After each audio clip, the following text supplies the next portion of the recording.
I'd like to thank the grace of heaven, virtues of masters, grand predecessor, transmitters, lecturers, and all of you for giving me the opportunity to share this class today.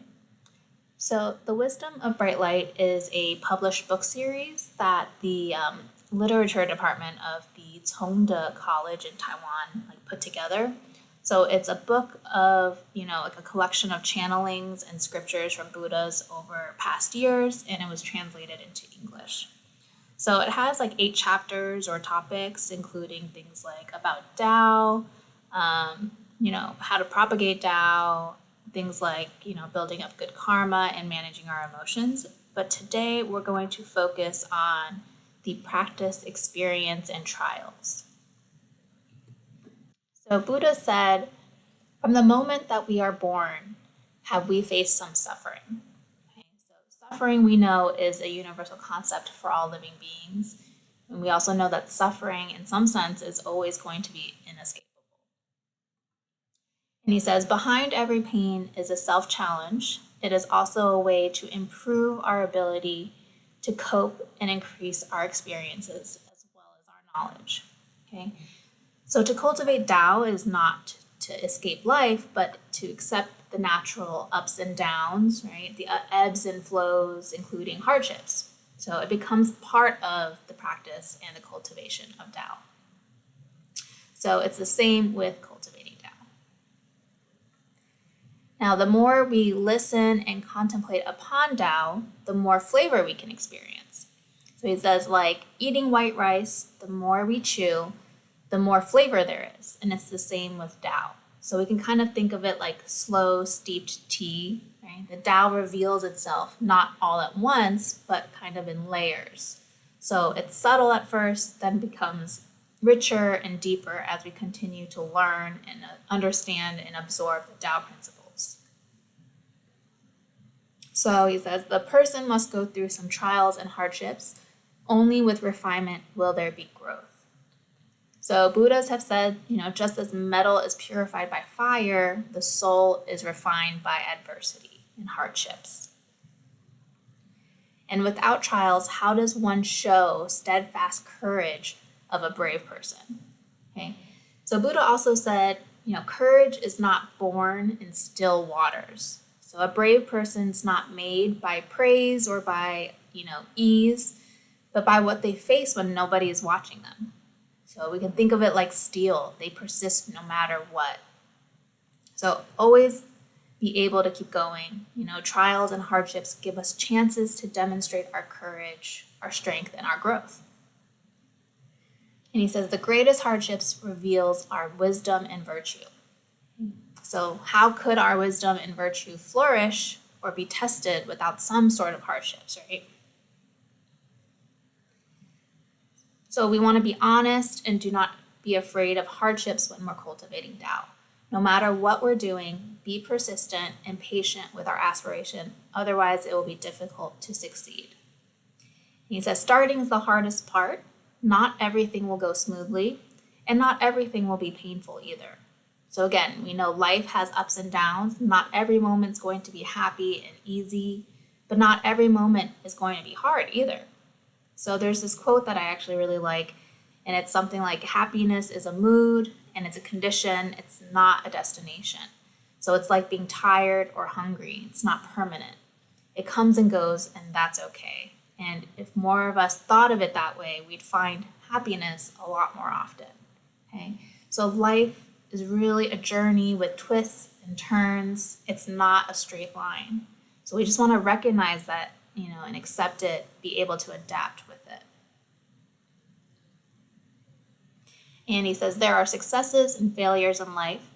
Again, not everything goes as we wish, but not everything will be troublesome. It depends on our attitude on handling things. If they're not well handled today, we learn a lesson from our failure. And in the future, when we encounter something similar, we will naturally handle it more properly. Okay, so we know, not everything's easy, not everything's going to be hard, but what really shapes our experience is our attitude, how we respond to things that don't go as planned. So when we encounter failure or difficulty, it doesn't mean we've lost. It just means we've been given a lesson, a chance to grow. And if things are, not handled well today during a situation, that's okay, because every mistake, every misstep, it really does teach us something. So what matters is not perfection, but, that self-awareness, the willingness to learn and improve. So if we handle something poorly today, we just want to self-reflect and make sure we try to do better next time. Okay, so it's natural to fear failure or even stepping out of our comfort zone. I personally have a fear of trying new things, but as I get older, I challenge myself to try new things and accept feeling uncomfortable in new situations. So over time, we can be, with experience, we can become wiser and more composed. And the next time a similar situation comes up, we'll be able to face it with more wisdom, more clarity, and more skill and knowledge. So what once felt overwhelming will then seem more manageable because we've grown through the very challenges that had tested us. Okay? So we should think of life as a teacher. Each challenge with the right mindset becomes sort of a stepping stone into a deeper understanding and a deeper maturity. So again, we don't want to fear failure, but welcome it as part of the path or the journey, and trust that what we learn in today's experience prepares us for a better experience tomorrow. Now, Buddha also says we're all so unwilling to taste the flavor of failure. And instead, everyone likes to enjoy success, right? But it takes frustration to achieve success. Even a little frustration helps to increase wisdom and intelligence. So an old saying is, experience brings wisdom.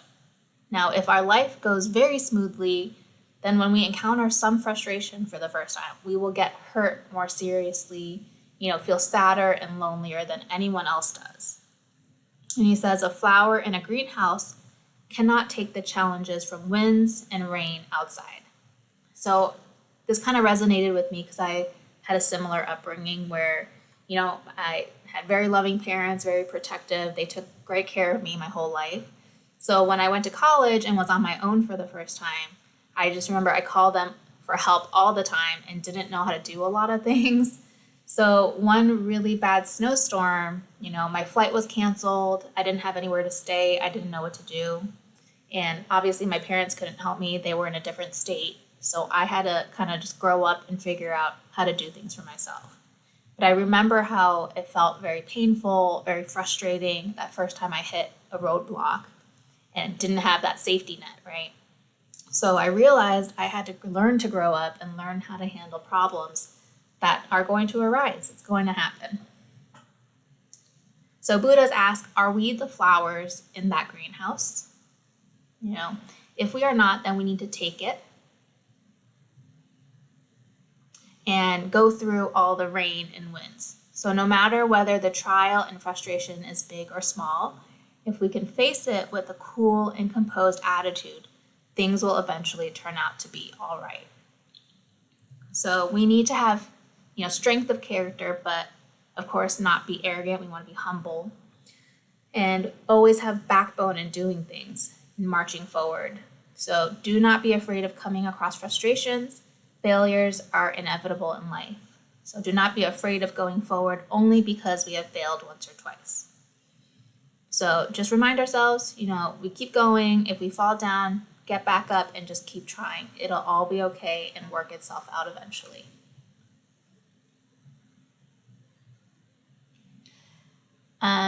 So constant trials produce constant growth. And he says, the more we experience, the wiser we become, right? We cannot attain genuine awareness until we come across that ultimate critical moment. Meaning we may not realize how good we have it until we hit a low point, right? Or even those who had very comfortable life, very safe home, and suddenly, we see all over the world, their country is a war zone now. So we don't realize how happy we are, how much we have until it's taken away and we hit the hardest obstacles in our lives, okay? So life is full of twists and turns, ups and downs. Every stage, every setback, we gain wisdom and we mature. So we pay to accumulate experience from which, that wisdom is revealed. Okay, so he says other people cannot take away what we have earned.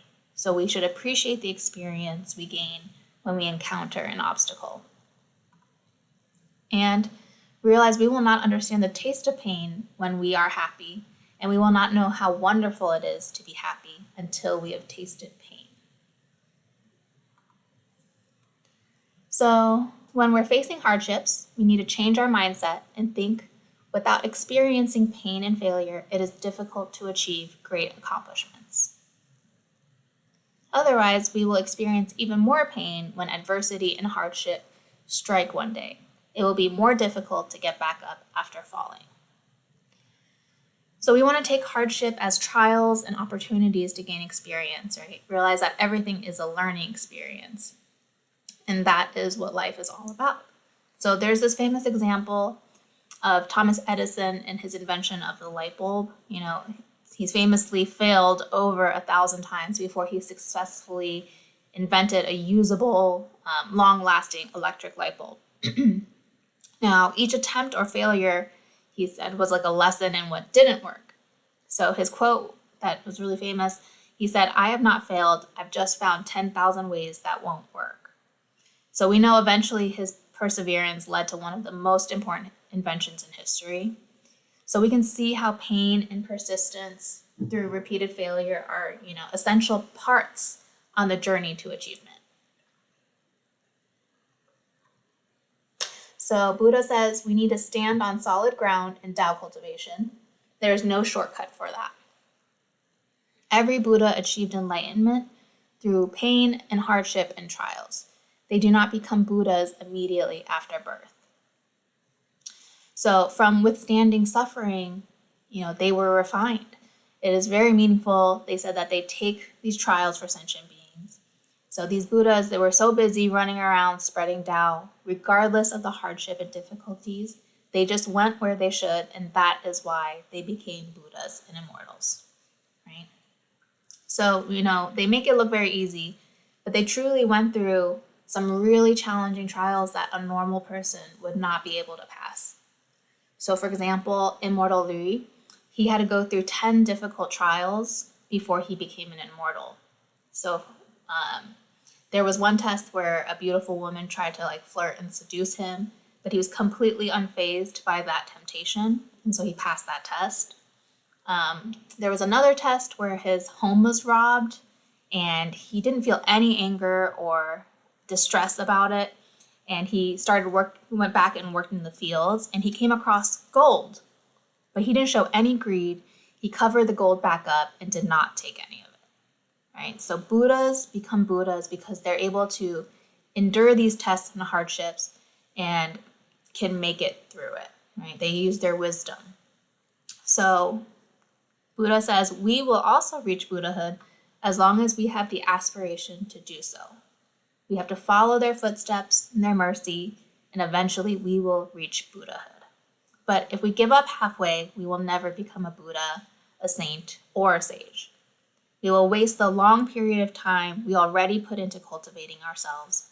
So be persistent with whatever we're doing, then there will definitely come a time of success. And he says, every Tao senior has been climbing up one step after the other. And when climbing stairs, they need to go through the transition or turn corner, just like going through a turning point on the journey of life. So they've been struggling and encountering trials, and once they were also as fragile as small grass or caterpillars, but now they have turned into butterflies. So do not look down on ourselves. We can also be like them and appreciate and realize the love, guidance, and persistence of our Tao seniors. And when we're hesitating which way to go, see how our seniors walked through all the hardships. See how our grand predecessor and predecessor survived all their trials. They were human too, right? So they also had their own process of cultivation. And he says, every person has his or her own pain, and even transmitters have their own frustrations too. Still, they have to solve all problems one by one. And he says, will a frustration or a problem kill us? So regardless of how sad we are, we can have a cry about it, tell a holy teacher about it, and then we will feel better. But since the problem will not kill us, it is not a serious one. So just keep moving. So he's saying, validate and feel our feelings. We can tell Holy Teacher what's in our hearts, or we can kneel down in front of the altar and share, and we'll feel better after that. Sometimes we just need to let it out, but just face every problem one by one. So he says, how many of us realize how much our seniors have sacrificed for us and devoted to us? They've had rough times, hardship, and trials, and still have no regrets at all. And with tears in their eyes, everything they do for sentient beings. There are countless sentient beings. And when will they all be saved? Some sincere ones are as sincere as always, and the insincere ones are drifting with the tides, meaning their hearts are, up and down, not steady and sure. So he says, how can I not be worried and disturbed? Holy Teacher loves us all like a father loves his children. That's why he scolds us, because, his heart hurts more. Not many people can understand us as much as he does and make us accept his teachings the way he does. So we're all very lucky, very fortunate.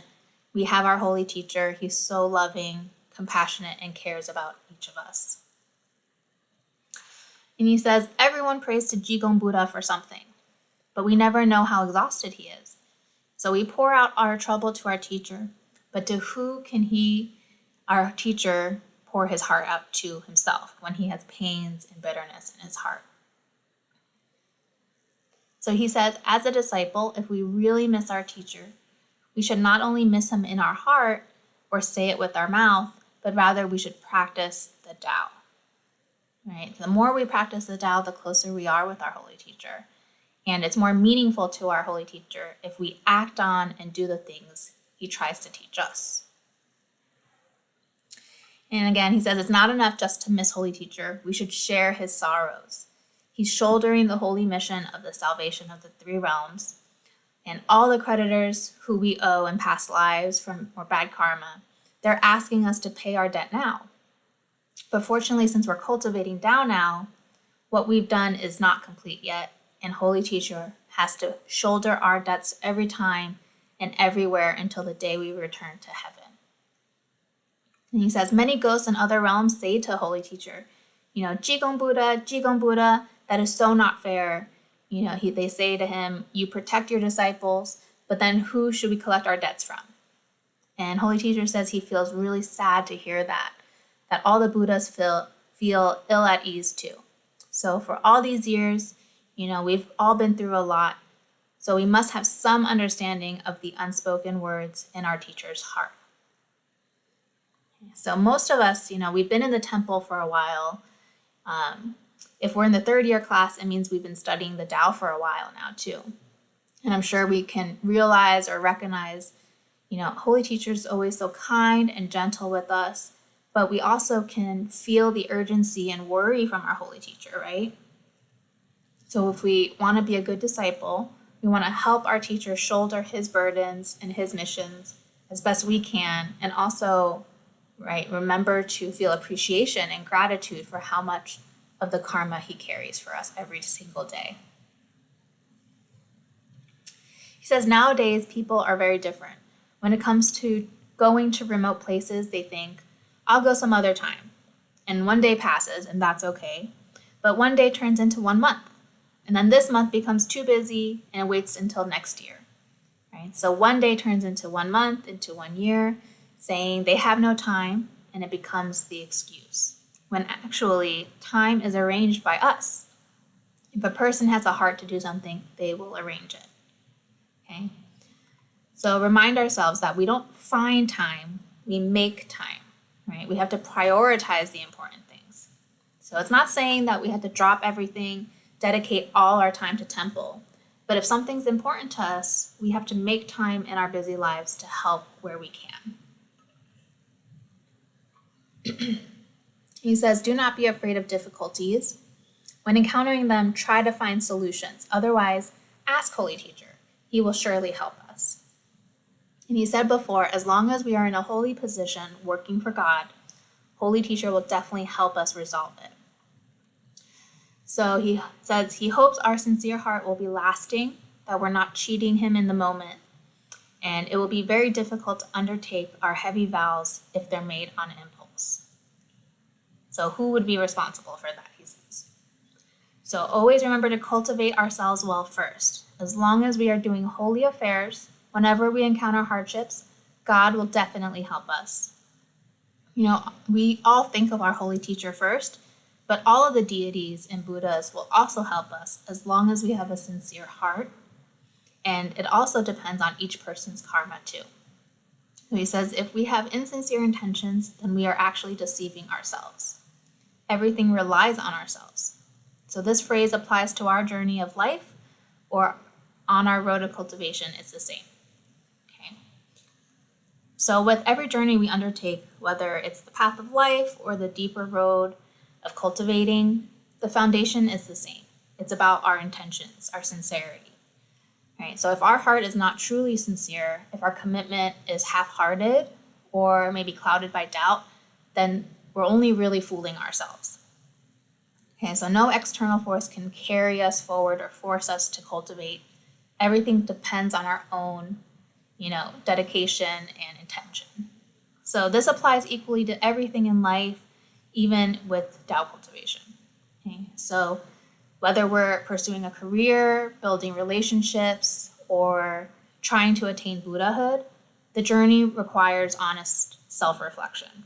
Right? Ask ourselves, are we truly committed and listening to our heart, to our Buddha nature? If we are, then there's no obstacle or hardship that's insurmountable, right? We can pass anything. The hardest battle is with ourselves. So everything is up to us individually. He says, when we feel puzzled by a problem, think, is it really so difficult? That's like cultivating Tao. March forward when it's in accordance with Tao and do it. And if it's not, then retreat and stay away from it. He says, what do we believe?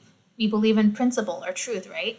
So bring out our self. That self does not mean do whatever we want recklessly, but do what we should do. So if something's in line with our Buddha nature, then we just do it with determination and persistence. If something's not in accordance with our Buddha nature, then we definitely don't want to do it, right? So we don't want to accidentally get sucked into a situation that goes against our Buddha nature. We want to, avoid those situations and environments that are not going to be helpful or conducive to our cultivation. Just remember to always let our Buddha nature be our guide. So he says, as a human, we should do a human's basic duties. Love, take good care of, and honor our parents. Show brotherly love, and be loyal and trustworthy. It doesn't make sense to say, I'm a human, but I'm not doing a human's basic duties. Right? So actions speak louder than words. And he says, therefore, disciples, Tao principles are that simple. It matches the heart. It just depends on whether we diligently realize it. So by doing these basic duties, this is how we start to align our lives with the Tao, right? Our actions and everything we do should reflect our integrity, our compassion, and our respect. So if we don't do that, there's really no title, no social status, or self-image that can really cover that truth. So the sincerity of our conduct, our actions, is the real measure of our character, right? So Tao is embracing those virtues, letting it guide everything in our lives. And, it's not enough to just know what's right and wrong. We have to actually practice what's right, refine ourselves, and embody it in our daily choices every single minute of every day.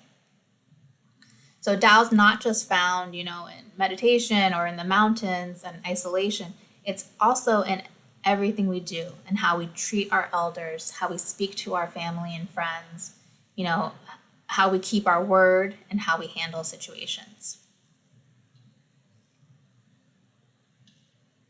And he says, we are not free from earthly affinities yet. That is why we have so many difficulties and worries. So we still cannot take them lightly and let go. So we're still sowing the seeds in the land of bitterness, right? Thus, we are stuck in our difficulties and cannot escape them. right? So we know we still have attachments to other people, desires, emotions, we still have expectations, etc. That's why life can feel really heavy, full of difficulties and worries. So, we say we want freedom, yet we still cling to everything that's binding us. So we plant these seeds in what Buddha says is land of bitterness, and we're planting our hopes in like soil of impermanence, right? We unintentionally tie ourselves to this cycle of suffering, but we want to remind ourselves that this whole world, everything is not permanent. It's all illusions and it's all forms. So letting go is really having that clarity and recognizing that the tighter we're holding onto something that's not permanent, the more pain it's causing us and more suffering. So we want to begin to take things more lightly. So that doesn't mean carelessly, but with wisdom, right? Stop adding to our own suffering, and hopefully we will start to see a path out of our entanglements and our attachments. So he says, today we are standing on this Dharma boat, and on this earth, we are facing many things in daily life, including family, friends, and the people around us. We have to face them calmly. Do not think of running away when things do not think of running away because things do not just disappear when we escape. So otherwise, there may be another crisis. So whether this matter can be well handled or not, we should face it. Whether the outcome will be success or not, we need to accept the result. So when challenges come, which they will, we don't want to think of running away. Sometimes people think escaping might seem easier in the moment, but problems don't just disappear when we avoid them, right? They might only just shift and then come back, and sometimes they come back even worse. So running just leads to more entanglements and more karma, right? So we want to face things calmly, with clarity and courage, be brave. So whether the situation might be pleasant, it might be painful, it could be smooth or difficult, we are meant to face it. That is part of living and part of cultivation. So there's this story of a young monk who lived in a peaceful monastery by a big river. So he spent all his time studying scriptures and cultivated deeply, and he believed he was ready to, become enlightened or, leave behind the chaos. And one day his master gave him a task. He said, take this boat, cross the great river, and deliver medicine to the sick elder in the village. The journey is short, but be mindful. So the young monk eagerly accepted his task, but halfway across the river, he discovered there was a crack in his boat. So water slowly began to seep in, and he started to panic, right? And he thought, well, if I turn back, I can avoid the risk.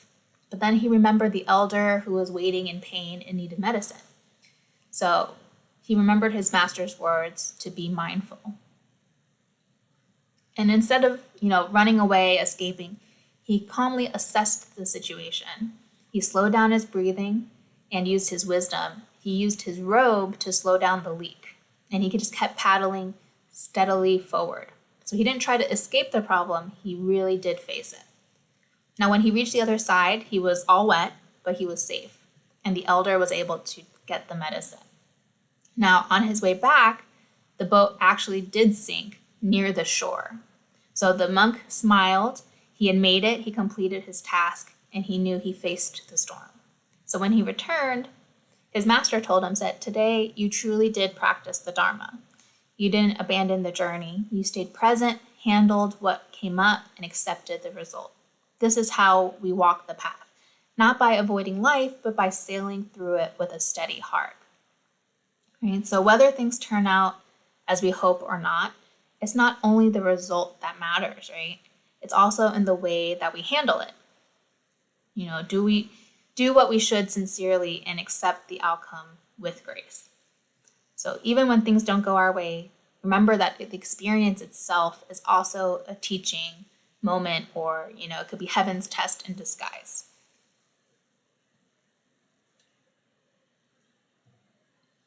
And Buddha says, when encountering situations, do not be indecisive and fickle. Indecision will not get us far. Even if we do get far, we are like a tree that shakes violently when a hurricane blows. Even if we can achieve something in the future, we will have to come back to this world for cultivation. So we might as well do well with strong determination, stride with big steps, and transcend the cycle of life and death in one life, right? Okay. So we know that, indecision clouds our mind, it slows our progress. And if we're constantly questioning everything, questioning our path, how can we expect to reach our destination? So even if we make it far and find some success, if we're kind of like a tree with shallow roots, when something major comes, a hurricane comes, we're still going to fall. So external progress doesn't mean as much if our foundation is unstable. Right? So some people spend lifetimes building a little and then falling back and then repeating the cycle, only to return again to suffer, struggle, and cultivate all over again. So we have this opportunity right now. So why not do it properly this lifetime, right? So we just have to make that decision, walk with firm steps, and keep persisting onward. Hopefully, if we do it well, we can transcend and become Buddhas when we leave this earth. It says, why do humans sacrifice and suffer hardships when cultivating Tao? Buddhas wish us to go up a level, to reveal our merciful heart, show compassion for mankind, and show our wisdom and virtues in the most difficult times. So just like school exams test the level of the students, when cultivating Tao, there are things that happen against our wishes, whether it's visibly, invisibly, or intentionally or unintentionally. These things test our cultivation, test our patience to see if we're really cultivating and practicing. So we should really be happy when a test comes, right? They said, heaven will not give us a test when we are not qualified enough. When we reach a certain level of cultivation, God thinks that we should be advanced to a higher level, and therefore we must take a test. So we should really be honored when a test comes our way, right? It means that they think we have a chance to pass and that we're qualified. So God always takes great effort to bring up and train talent. If we cultivate ourselves very well, but are not agreeable in others' eyes, it does not necessarily mean we cultivate poorly. It could also be jealousy.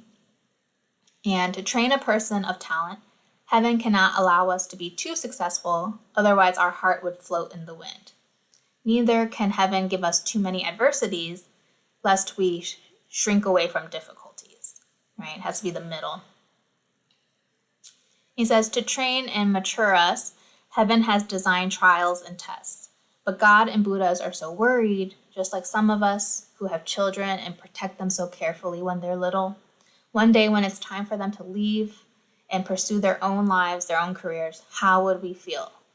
We want to let them go to experience the challenges in real life and to grow up, but we're also afraid they can't endure the pain and will end up getting hurt, right?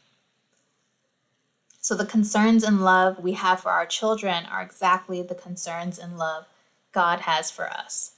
The difference is that we worry about our kids' worldly needs, but whether the souls of all sentient beings can be saved or not is something that really makes God deeply worried.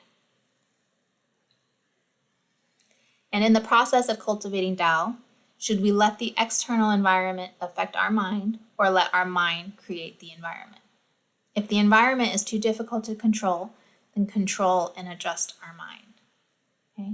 So if our peace depends entirely on external conditions, like the weather, the people around us, just general noise of the world, then our heart will always be floating around, like a leaf in the strong wind. So our environment is constantly changing and it can't be controlled still, right? So if we rely on what cannot be controlled, our peace will never be stable. But if our mind is calm, grounded, and clear, then we can think of it like still water, where it reflects all the things without being disturbed. So we'll no longer suffer because of these external factors. Instead, we can respond with more clarity and more wisdom.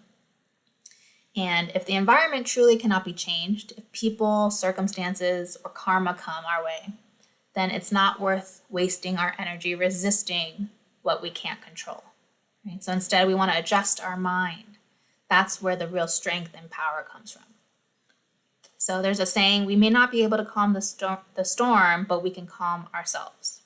So when we cultivate Tao, think of the external world as our mirror, not our master. Let our mind be the source of our peace, right? We don't want to be victims of circumstance.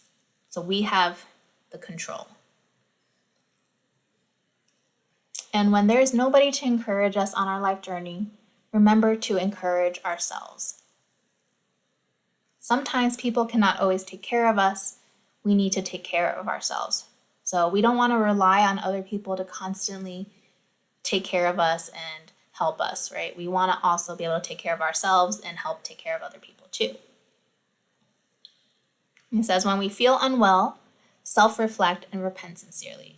How can people value us if we do not value ourselves? He says, if we do not stand on our own feet, Holy Teacher will not be able to pull us up no matter how hard he tries. The only thing he can do is stand by our side and encourage us. So sometimes he feels panic for us. He sees us experiencing happiness, sadness, tribulations, and even losing hope. And he's so happy for us when we're back on our feet again. So all the things that he worries about are for us. So he asks how many of us can really understand and consider our teacher's heart, right?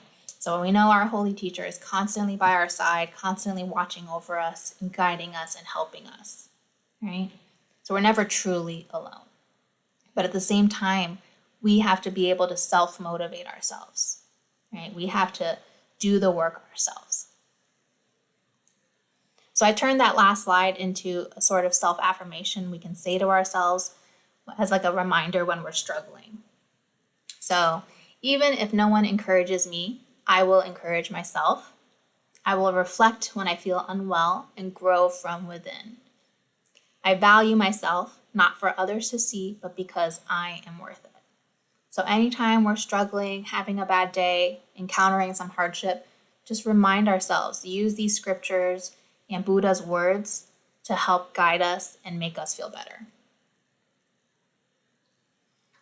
So as a human, if we always take things too hard or have too many desires, we will have lots of troubling emotions develop in our heart, like gratitude or resentment.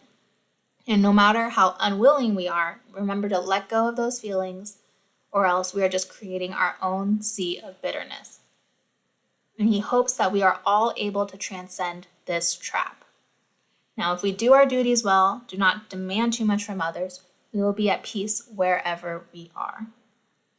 Okay, so as humans, we tend to feel all of our emotions, right? We also tend to have a lot of desires, a lot of expectations, whether it's for ourselves or for other people, right? Now, if we're always taking things too hard, constantly hoping the world and other people will meet our standards or our expectations, then what we're really doing is causing suffering on ourselves. So letting go of that, truly cultivating ourselves, right? Implementing those Tao principles in our lives, that is what can really bring us peace. So if we fulfill our duties sincerely, again, don't demand too much from other people, from external things that we can't control. If we can walk with compassion, then wherever we are, our heart will be at ease, right? Nothing can control our peace because it comes from within us. He says there are laughter, sadness, gain, loss, setbacks, and contradictions in cultivation. However, even if we do not cultivate, we have to experience all of these in our life too. A true cultivator cultivates himself in his real life. Now, the difference between a cultivator and an ordinary person is that a cultivator can realize the true meaning of life, can taste the real flavor of life and appreciate it more. But before we can appreciate, we must experience suffering. Now, since we've paid the price, we will gain so much more. Okay, so he also says some people lead very comfortable, easy lives without adversities and big frustrations. They do not understand the hardships of life, while other people's lives are full of frustrations. And in order to survive, these people are trying harder to strive upward, dash forward, whereas some people's lives are so ordinary, nothing special, and others are full of trials. So sometimes the adversities provide us a chance to adhere firmly to the Tao. Without them, people tend to slack off. And if one is not reminded by our Tao friends not to go astray, we might indulge ourselves in the earthly world. So that would be a pity, and that is why we need to be cautious all the time, he says. Right? So when we go through hardships, disappointment, loss, these experiences can humble us. Right? It strips away illusion and pride, ego. But through that pain, we're able to gain endurance and wisdom, clarity, and even gratitude and compassion for others, right? Just from that experience. So that's what it means when we pay the price, but earn even more. Now, cultivating Tao, we need to taste all the flavors: sweetness, sourness, bitterness, spiciness. We cannot just take the sweetness. So, for example, he says, do we eat the whole orange or do we just eat the sweet parts, not eating the sour parts or bitter parts? And he says, cultivating Tao is a mix of all the flavors like an orange. Therefore, we must understand the truth that only through trials can inner knowledge and wisdom come about. So like a diamond, the more it is cut and refined, the more valuable and shiny it becomes. So again, if we are only seeking comfort and joy, an easy life, and we reject pain, loss, hardship, then our understanding of all of these things will be very shallow. So with cultivating Tao, we cannot bring out our wisdom without trials. Okay? So when hardships come, we encounter them, don't think of them as punishments or say, why me? Why is this happening to me? We have to change our thinking and realize they're really tools that are honing us and helping us gain experience and wisdom and testing us. He says, how can we retreat from difficulties only because we encounter some frustrations? How can we be so fragile? The road of cultivation is rough and full of obstacles. So we should be thankful for the mercy of God, the virtues of our holy teachers, and we should have gratitude in our heart. Okay, so if we can be broad-minded and able to accommodate others, we will feel pleased to see everybody. Now, if we find there are too many trials, too many setbacks in our lives, he says, pray to God and Buddhas and just do more bows in temple. So that will help us, right? So we know that the path of cultivation it's not an easy journey for any of us. Right? There's going to be full of, things that come up, thorns. It's a winding road. It's going to be hard. It tests our patience and resolve. But if the first sign of hardship sends us running, trying to escape, then it means our foundation is a little weak and we need to keep building it. Right? So ask ourselves, what did I really come here for? Am I here for comfort or for a chance to achieve Buddhahood? Okay? So as we're tested, just remember, we're not alone. Right? Every trial we endure, we're also watched over by heaven's mercy, and we're guided by our holy teachers, and we have each other. Okay? So the Buddhas, their virtues, blessings, and encouragement is always around us, even if we don't see it. So instead of resentment, let our heart be filled with gratitude. Gratitude that we're having the chance to be refined and shaped into something even better. And have that gratitude that we're given the chance to walk this holy path with our holy teachers. He says, to be little jigongs, what does that even mean? We might be older in age, but we have to be young at heart. Okay? So he says, people often say, I'm old now, please don't find work for me to do. Leave it to the young people. He says, don't say that, that you're old and the tests will not come to us anymore, because everything's uncertain in this life. So don't take advantage of seniority or old age so that we will not waste our life. So we know the path of cultivation does not end with age. The tests of life do not stop just because, our hair is turning gray, or trials and tests don't just go to the young people. They come to everyone for as long as we're living. It's unavoidable. And he says, when is the end of Tao cultivation? when the last breath is out. Only when the lid is laid on the coffin can the final judgment be passed on a person. And it is a sign of real perseverance and firm-mindedness when tests and patience accompany us to the end of our life journey. So Tao cultivation is a lifetime work that lasts to the end of life. And we will encounter tests and hardships in the process. Okay, so every single day that we are cultivating the Tao, we are making progress. Okay, it accumulates. And he says, we must have foresight in cultivation. Changes in the environment or adversities are only to test how strong our will is. And as long as we do well with our basic duties, do what we should do not change our true heart, persistently stay unwavering, our gradual accumulation of merits and virtues will be as deep as the ocean, and we will surely achieve our aspirations. So as we keep growing, we will one day be able to reach a state of proficient wisdom. At that time, do not forget to be grateful, and do not forget to spread heaven's grace to even more people. He hopes we will not change our mind, and hopes we can all hold our original vows and carry out our missions from beginning to end. And keep today's sincerity forever. Do not change our aspirations easily, merely because of a small setback, something like people speaking humiliating words towards us. We all have our own missions. Each and every one of us has our own mission. He says, no matter our social status, Temple is forever our home. We are always Holy Teacher's most cherished disciples, and there are going to be stormy waves when we sail on this Tao cultivation journey. But there's also sunshine too. So we will grow after experiencing stormy waves. And so we want to set a resolution in our minds.